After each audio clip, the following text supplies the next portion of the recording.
Hey y'all, what's up? It's me, Curly K Glam, and I'm back today to give a review of episodes 3 and 4 of Falcon and the Winter Soldier. Okay, y'all, so we only have 2 episodes left in the series, and I'm gonna get this scheduling situation right. Hopefully, this weekend I will come back immediately with my review of episode 5, and I'm gonna really try hard because honestly, Falcon and Winter Soldier is getting really intense. And listen, from week 1, I have said the episodes were so good. And when I say they are so good, they are so good. And see, episode 4 was legit everything.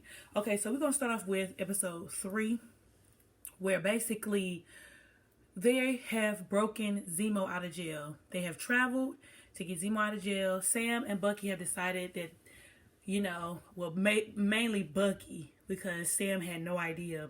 They were talking about how they were going to find out more information about the super soldier serum. And so Bucky was like, the only person who knows majority and who has connections to the super soldier serum is Zemo. So they travel all the way to Germany. Basically, Bucky breaks Zemo out of jail, and then they end up on a flight, across back to Europe. So basically, Carly and the Flag Smashers are trying to attempt, world peace. They want all these materials to help the world because basically after the blip, it left a lot of people in basically bad situations. And so basically everybody's trying to re-up and get their situation straight. And so basically, how many times I'm going to say basically, but you know what I'm saying? Basically to give you a gist of everything, they end up, Bucky, Zemo, and Sam end up going to Madripoor. Now, a lot of people, especially a lot of the people who are into the comics, say Madripoor has a lot of connections with the X-Men. So everybody's been on their toes trying to see if X-Men is going to make their debut into, the MCU. Since, Disney just acquired the rights to X-Men. So they go to Madripoor. Zemo has Bucky and Sam pose as the Winter Soldier, and oh my God, Sam was like the sneaking tiger or a silent tiger. He was something.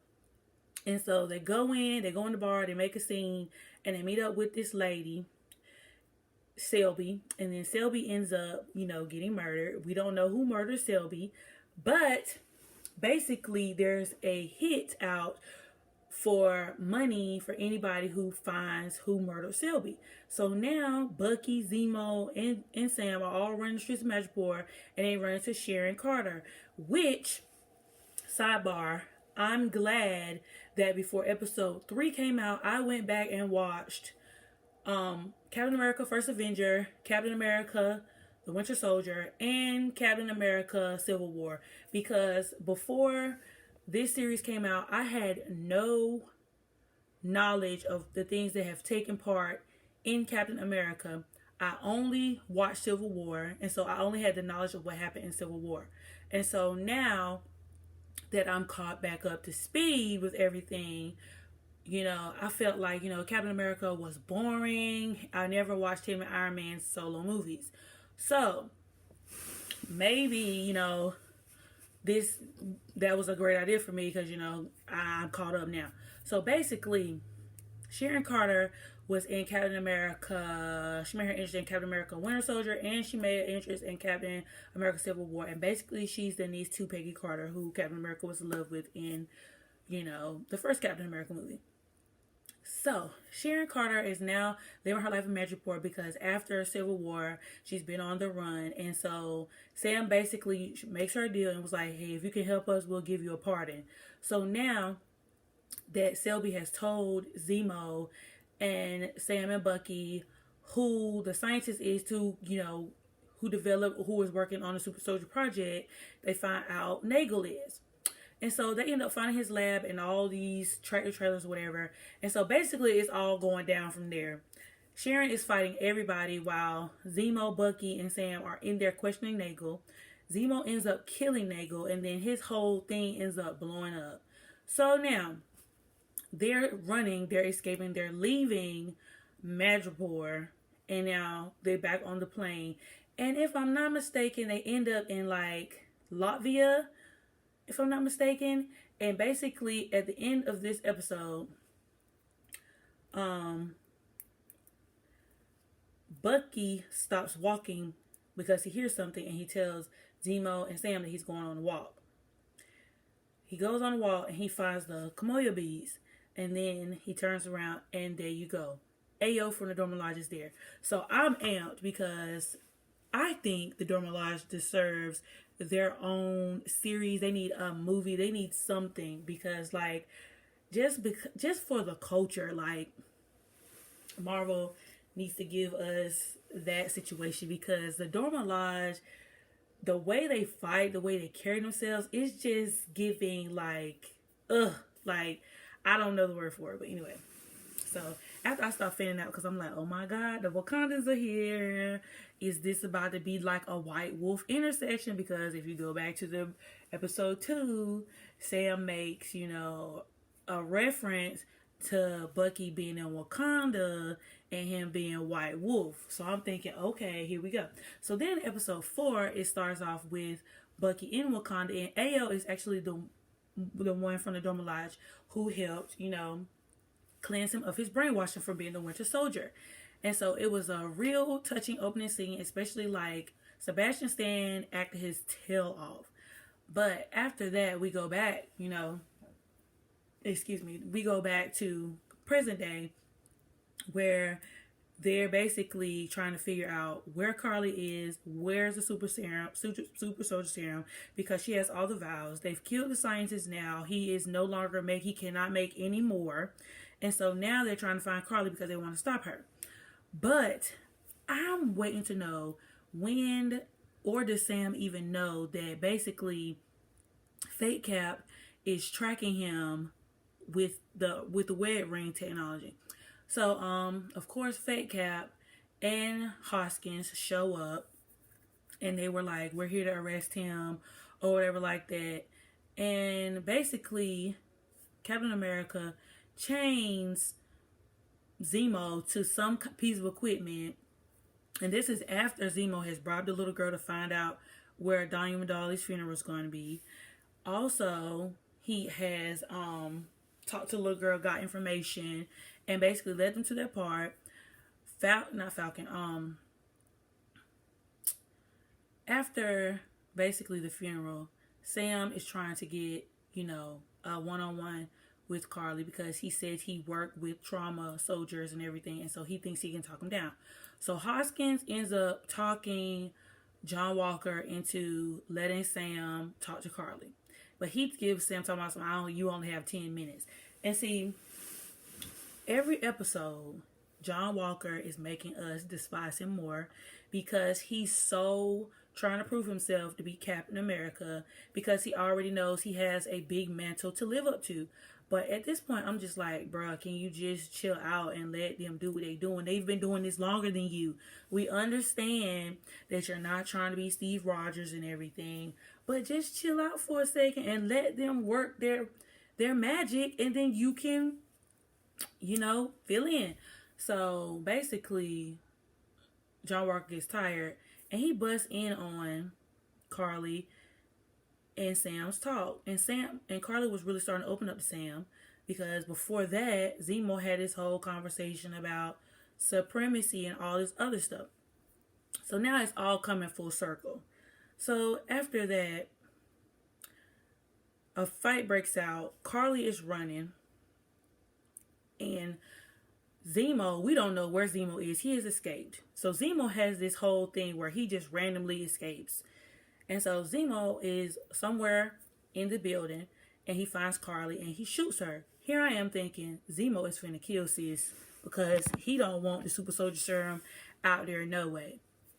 So here I am thinking he finna kill her. He shoots her, she falls, she drops the whole pouch of super serum.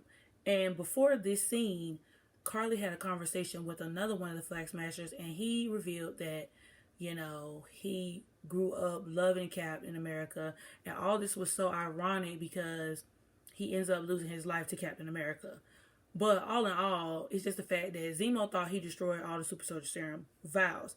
But come to find out, When Captain America arrives, he hits Zemo in the head with the shield, and then Zemo passes out, and then Cap sees there's one more vial. So then after that, Cap has a conversation with Hoskins about if you ever had the chance to take the super surge serum, will you take it or whatever?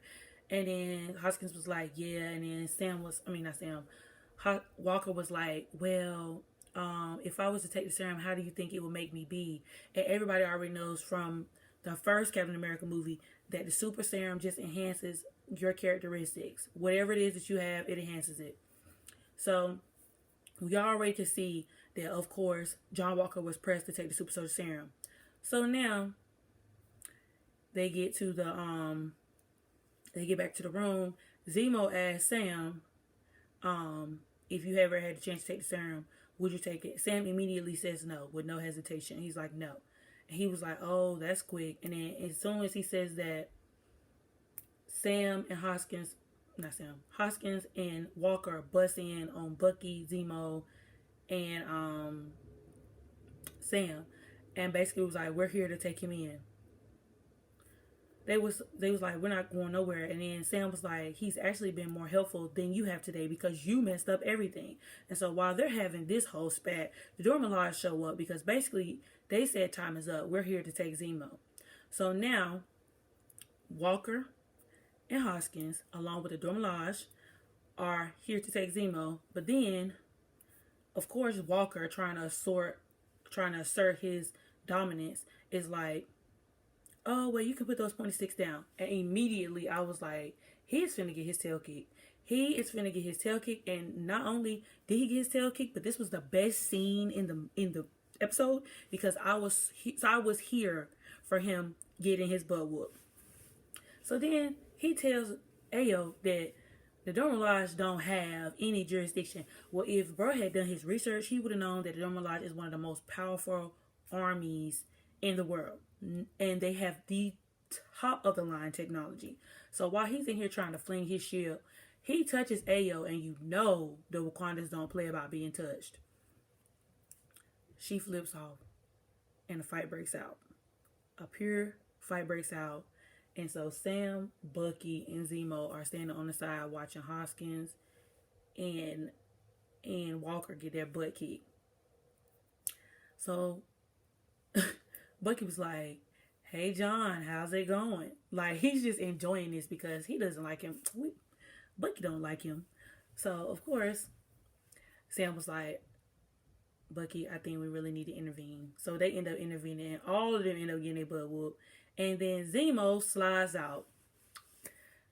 Zemo might as well be an escape artist at this point because he know how to flee the scene. I'm trying to tell you. He know how to slip out without being seen. Every time. Just like we didn't see him slip out of them handcuffs. I don't even know how he even got free from him. He probably had something in his pocket knowing him. But anyway. So then after that fight scene, one of the Dora Milaje soldiers has the shield and she is holding it. And to me, that was a powerful scene because I'm just like, basically, you're unworthy of holding this shield. Anybody can have the shield at this point. Okay? Walker, you need to be humble. Sit down, be humble. You already have gotten sat down. So remain sitting and be humble. So then the crazy part is, after all of that, he was like, oh my God, they weren't even super soldiers. So between that happening and the next scene, bro took the serum. We know after that he was pressed because his ego, because he got beat by women.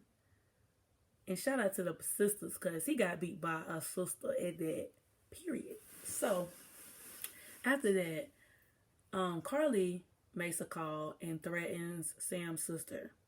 Sam doesn't take light to that, so him and Bucky go after Carly. Sharon is watching Walker and Hoskins on the tracker. So then they show up to where they're at. Of course, Hoskins and Walker are following Sam and Bucky, so they show up. So at this point, the Flag Smashers is trying to ambush. I think they're trying to kill Cap, actually, and they ambush Sam and Bucky. So everybody's flying all which way. Hoskins ends up getting caught and tied up. So now Captain America is trying to find him, and then Sam ends up meeting him, and he sees what Walker has done, and he was just like, what did you do? He said, they have Lamar. So they end up all running to find Lamar. Now, after this, Bucky's fighting. They're all having a knife fight at this point because nobody uses guns on this show. Everybody's using knives and blades. They're having a knife fight. And so to this point, Hoskins, gets a knife out of his pocket and cuts his stuff, and he gets free. Y'all, this scene right here was a hard scene because at this point, after the talk that Sam had with Carly now sees Sam's point. And I think she understood. So at this point, she's in the air finna kill Cap. And Lamar comes out of nowhere. But because she's already in full flight, she pushes him. Lamar saves Cap's life. But Lamar falls back and hit a pillar, knocks him out cold. He's dead. And that was a hard scene because everybody in the room stopped because they knew the severity of the moment. And then Cap runs to Hoskins, shakes him, tells him to wake up, and he's not moving. So then they all start running. So Bucky and Sam are trying to catch Carly. And so the Flag Smashers all split up. So Cap runs out the window, busts out the window, which is paying homage to many of Captain America's moments. And he jumps down and sees one of the first Flag Smashers, and he chases him. He beat that man down in the street. And it was two moments I immediately thought of when Cap beat him down in the street.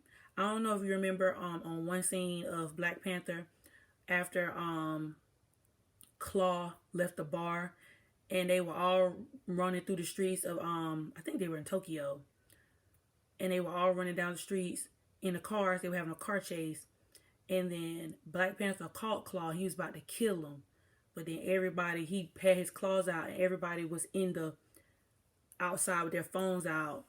And dang, I forgot the soldier's name. One of the soldiers, the head soldier of the Dora Milaje, Okoye, that's her name. Okoye told him, "Sir, stop what you're doing. The world is watching." And the name of the episode tonight or the other day was "The World Was Watching." And he took his shield like Cap did on Stark in Civil War and was beating him. But the fact was that Cap, the original Cap, stopped. This Cap kept going till that boy was laying in his blood, and it was recorded. You see Carly's face, you see Bucky's face, you see Sam's face. Everybody is in dismay because they can't believe that he just literally did this in front of everybody and on camera. He had no holds bars. He kept going. So I think what's going to happen is, on the next episode, bruh is going to either become U.S. agent. The government is going to try to find some way to spin this, but he going to end up losing his shield. So I don't know. It's so much going on this series right now that I don't know how Marvel is going to wrap all this up in 2 episodes.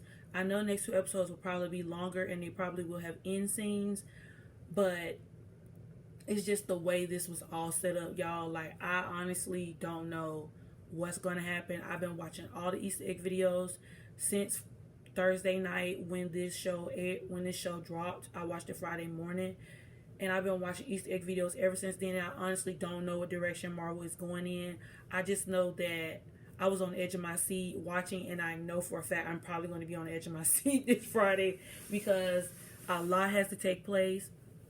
And I want to see what they're going to do with John Walker. And the guy who plays John Walker has done a very, very good job of making sure that we all despise him and will despise him by the end of this episode. I also feel like by the end of the show that they are going to team up with Carly or the Flag Smashers to stop all what's going on. But I just need to know, where is Zemo? I bet you he's going to get caught by the Wakandans. Where is Zemo at? Like, where's Waldo? Where's Zemo? Stay tuned for my review of episode 5. I'm going to try my hardest to upload it on Friday, and I will be back with more videos. Deuces.